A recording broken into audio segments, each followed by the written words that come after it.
Hey there, it's Stephen Dubner. You are about to hear one more episode of our newest podcast, The Economics of Everyday Things. I hope you like it, and I hope you'll stick around to the end to hear my conversation with Zachary Crockett, the host of the show. And if you want to hear more, just look for The Economics of Everyday Things in your favorite podcast player and follow or subscribe. Okay, here's Zachary.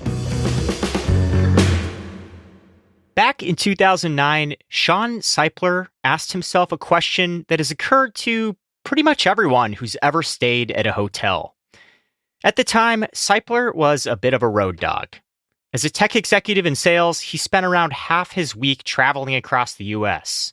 Minneapolis, L.A., St. Louis, all over. This is a guy who racked up a lot of nights in hotel rooms. And on one of those trips, something caught his attention. That little bar of soap in the hotel bathroom. There's a natural, I don't want to waste things in me. And as I would use a bar of soap one time, there was always a little nag inside of me that I'm leaving it here. So in that hotel room in Minneapolis, after a couple cocktails, that nag led to asking the question. I called the front desk and asked, what happens to the soap when I'm done with it? From the Freakonomics Radio Network, this is the Economics of Everyday Things. I'm Zachary Crockett. Today, used hotel soaps. You may not think twice about those little bars they leave out for you on the sink, but a lot of thought went into putting them there. Hotel amenities have evolved over the last 100 years. Chekitan Dev is a professor at Cornell University's Nolan School of Hotel Administration. And he says that the earliest hotels actually didn't give you any soap. In fact, they didn't even give you your own bathroom. It's an early 20th century innovation that hotel rooms came with a bath attached. In fact, Ellsworth Statler, the founder of the Statler hotel chain, often used to use the line, a room and a bath for $1.50. So soap became the very first amenity in the bathroom. And over time, soap became a default offering in many hotels. The one thing I've learned about the hotel business in the 43 years I've been a student of the business is there's a lot of copycat, they're doing it, we better do it. These days, hotels stock their bathrooms with all kinds of toiletries. Mini bottles of lotion, shampoos, conditioners. Recently, some big chains have replaced these single-use products with refillable dispensers. But at most hotels, you'll still find a bar of soap next to the sink. And there's a reason for that. They are extremely popular. In 2019, Dev co-authored a study of in-room amenities and found that 86% of hotel guests use those packaged soaps. They're more utilized than any other hotel room amenity, even the TV. It's a self-fulfilling prophecy in the sense that it's used because it's there, and it's there because it's used, and guests expect it. It's also probably the one item that's most inconvenient to carry with you after use. So the solution was, let's get the little bitty bars of soap that we can then leave in the hotel bathroom for disposal. So what does that look like big picture? Let's assume there are between 5 and 6 million hotel rooms around the world, and they get used at even 60% occupancy year-round. You do the math, that's hundreds of millions of room nights. It's a lot of soap. That's a lot of soap. That takes us back to Sean Seipler, the guy who made that call to his hotel front desk back in 2009. He asked what they did with all that soap. And they said, we throw it away. Seipler could not accept that millions of bars of soap ended up in landfills every day. So he took a bunch of these half-used bars with him, and he set up a mad scientist lab in his garage with the help of some family and friends. We're all sitting on upside-down pickle buckets with potato peelers. We're scraping the outside of those bars of soap. My cousin Noel is taking this soap and he's grinding it through a meat grinder that then gets put into the cookers. I've done the research to know that I can rebatch it and make a brand new, really good bar of soap. How do you go about getting your soap in those early days? Did you have a big first donor? The Holiday Inn at the Orlando International Airport. I remember the general manager's name so clearly. It's Peter Favier. He said, I've often wondered what we could do with this. And if there's something you can do with it, give me anything and everything you need to collect it. And we will make sure that happens on our end and we'll get it back to you. Access to soap and collecting soap was not the issue. That was very easy. It just became a matter of, when we got it, what are we going to do with this recycled soap? Seipler found an unexpected answer to that question. That's coming up. Freakonomics Radio is sponsored by Square, the business platform that helps sellers become neighborhood favorites. No matter if you're selling 3D printed art or running a design studio, Square helps you run your business without running yourself into the ground. Square was made to work on the go, so you can sell wherever your customers are. With Square, you can track sales, manage inventory, and access reports in real time, whether you're in the shop, on the go, or running things solo. Square supports every major payment method, including tap to pay, and offers instant access to your earnings through Square Checking. Sellers save an average of 44 hours per month by skipping bank transfer delays. With Square, you get all the tools to run your business with none of the contracts or complexity. And why wait? Right now, you can get up to $200 off Square hardware at square.com/go/Freakonomics. That's SQUARE.com/GO/Freakonomics. Run your business smarter with Square. Get started today. Freakonomics Radio is sponsored by Hotels.com. Hotels.com gives you access to hundreds of thousands of hotels worldwide. And when you join for free, you can save up to 20% instantly with member prices. Plus, every stay earns rewards, so when you book one trip, you're already lowering the cost of the next one. Hotels.com is simple, rewarding, and designed to help you get more out of every stay. Sign up for free and book today. Hotels.com. It's all in the name. Freakonomics Radio is sponsored by Amica. You know what they say, if you want to go fast, go alone. If you want to go far, go together. So go with Amica and get coverage from a mutual insurer that's built for their customers, one that looks after what's important to you together. Auto, home, life, and more, coverage that fits your unique needs. Amica helps you protect what matters most. Visit amica.com and get a quote today.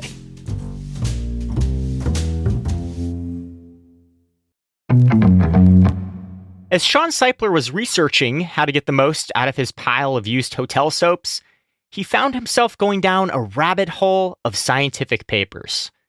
At the time, those studies showed that around 6,000 children under the age of 5 were dying every day from pneumonia and diarrheal disease. Every one of the studies showed that if you just gave them soap and taught them how and when to wash their hands, you could cut those deaths in half. Getting soap to all those kids would require a slightly bigger operation, and that meant funding. Seipler spent $20,000 on grant writers and lawyers and sent out an application to the Bill and Melinda Gates Foundation. His proposal was rejected. That was a devastating, very emotional moment of, what are we doing? Have I made a mistake in life?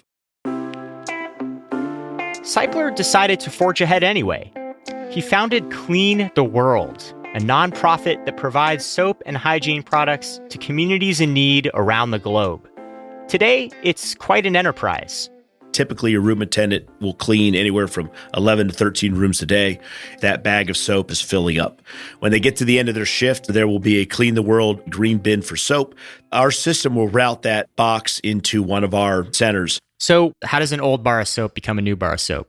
The first thing we do is we put it into a big machine that's got a big metal screw in it, just grinding that soap all the way through the very end, almost like a meat grinder. There's a very, very fine filter. That filter catches all the surface material. So any plastic, hair, paper, dirt, that metal screw is just pushing, tens of thousands of pounds of pressure. And that's really doing the initial surface cleaning. Those filters have to be changed about every 45 minutes. So it's almost like NASCAR. Every 45 minutes, we go in there with the big, zzz, and we open it. We take one filter out. We put a new clean one in. As a part of that process, they're blending together shreds from a variety of soaps that hotel chains send them. Different types, different moisture levels, different fragrances. Looks like spaghetti noodles. When you take it over to a mixer, and this is where the most important team member we have comes into play. That would be the soap whisperer. Our soap whisperer here in Orlando is Carlos Anderson. Affectionately nickname is Los D. He has to determine how much water has to get put in so that it doesn't fall apart, so it doesn't crumble, so it's not too hard, so it's not any of the things that we don't want. We're also adding some sterilization solution. What comes out the end is very marble, tie-dye looking bars of soap that have all these mixes, which actually makes a very cool, very unique bar of soap, so that when we handed a bar of soap to somebody, there was some dignity, there was love. That palette is going to the Dominican Republic. It may be going into Nairobi. It may be going into Uganda. It could be going to the Philippines. It could go into Ukraine to help those that are being impacted right now. It's a noble pursuit, but none of this processing or shipping is free. Early on, Seipler realized he was going to need a funding plan. There was no business model. And really myself and another close friend who was a part of this, we were really going through a lot of money at this time, not seeing a financial result. How did you end up working around that issue? There's value here to the hotels. This is a premium service for them. We're reducing landfill waste. We are sending soap back to countries and places where so many of the room attendants are actually from and are themselves sending money back to. In the state of Florida at that time, 1/3 of the room attendants were estimated to be from Haiti, and we were getting ready to send a bunch of soap back to Haiti. There's a PR value here. So what's going on inside of me is we got to get hotels to pay for this. And they did. It's over a decade later, and the average U.S. hotel partner now pays Clean the World 50 to 80 cents per room per month.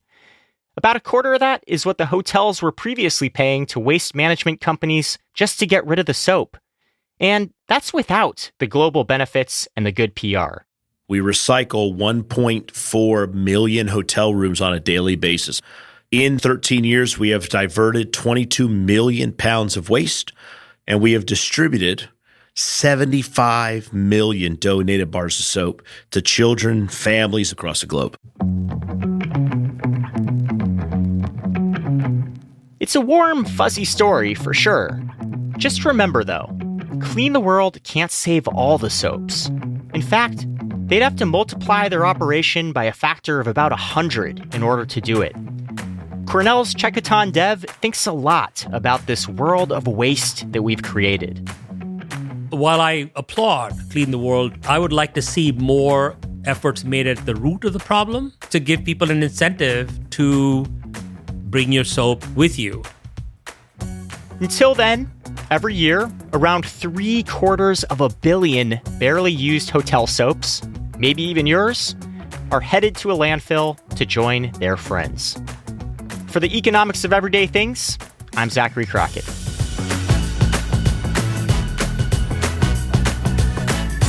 So Zachary, thank you for making these episodes. I love them, and based on what we've heard from listeners so far, they did too. Were they as fun to make as they are to listen to? Yeah, this has been insanely fun. The point that I just want to make in this show is that interesting information can come from anyone. So I have to say, I'm a little jealous because you get to speak with people who actually do things and make things and figure things out. And I'm just talking mostly to academics, and they're great. Their brains are gigantic, but they're also, on the nerd scale, they're like 11 out of 10. And I'm just curious how you got so interested in this kind of journalism. When I was a kid, I never wanted one job. My dream was to work 1,000 different jobs. And then I eventually found out that I could be a writer and interview all different kinds of people. And it was like having a different job every couple days. You get super obsessed with like dog walkers for a week. You understand who they are and why they do what they do. And then you move on to vending machine operators and start over again. Can you talk about your methodology of reporting? How do you go deep into these worlds and find out enough to do a good piece? I've found that oftentimes the questions that you ask are less important than who you talk to. People often turn to experts in our world, whether they're economists, PhDs, analysts.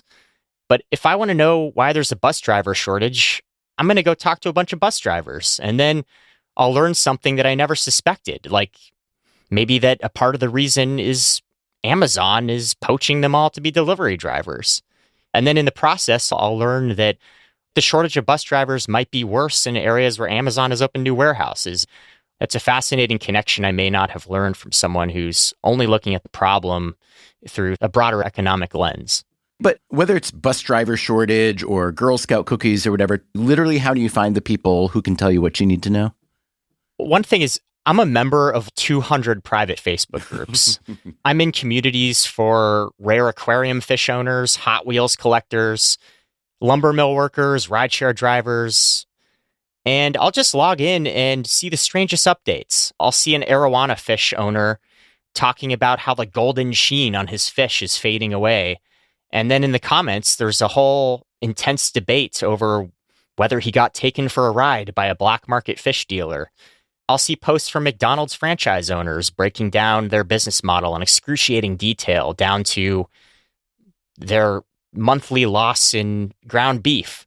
I'll see posts from ice cream truck drivers asking their colleagues how to deal with people stepping on their turf in local communities. I just want to find the extraordinary in the ordinary.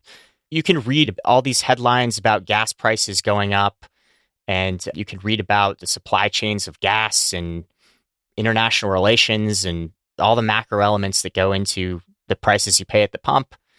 But the people at the end of the supply chain often get left out of the conversation. Gas station owners don't generally find their way into high-profile interviews in major publications, and they have a lot of interesting things to say. In some cases, they have more insight than the experts do.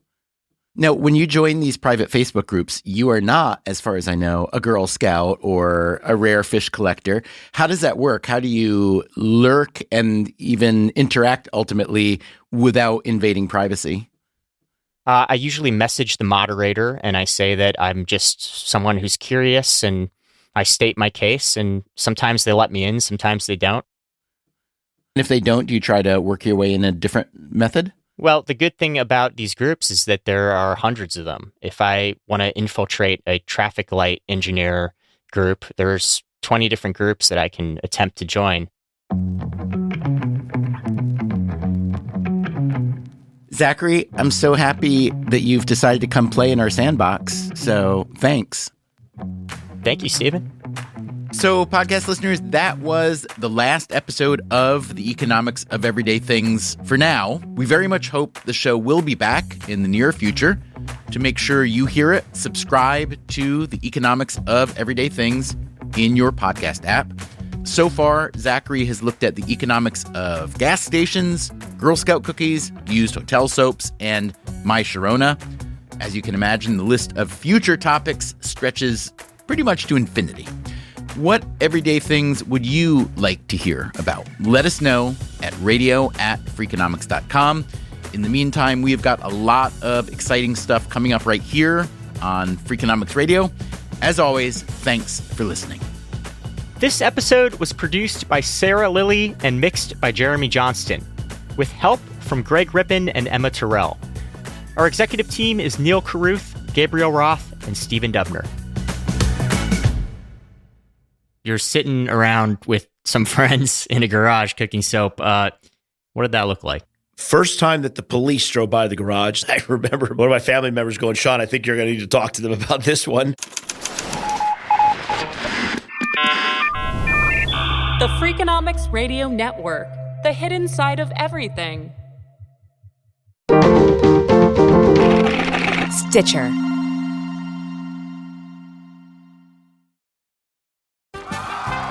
Welcome back to Should I See a Doctor? Contestant, you're camping when a rash appears on your leg. Do you A, ignore it, B, frantically search the internet, or C, use telehealth through Walmart? Telehealth through Walmart? Who knew? Oh, I'm going to say C, Walmart. Correct. Walmart can connect you with 24/7 virtual medical care. You genius, you. Well, I can fold a fitted sheet. Walmart. Who knew? Telehealth services offered by third-party providers. Restrictions and fees may apply. Hey there, I'm Stephen Dubner, host of Freakonomics Radio. If you love the podcasts in the Freakonomics Radio network, I want to tell you about a way you can get even more from us. To hear our shows without ads and get exclusive access to Freakonomics Radio bonus episodes, please subscribe to SiriusXM Podcasts Plus on Apple Podcasts or sign up at SiriusXM.com/podcasts plus. Start a free trial today.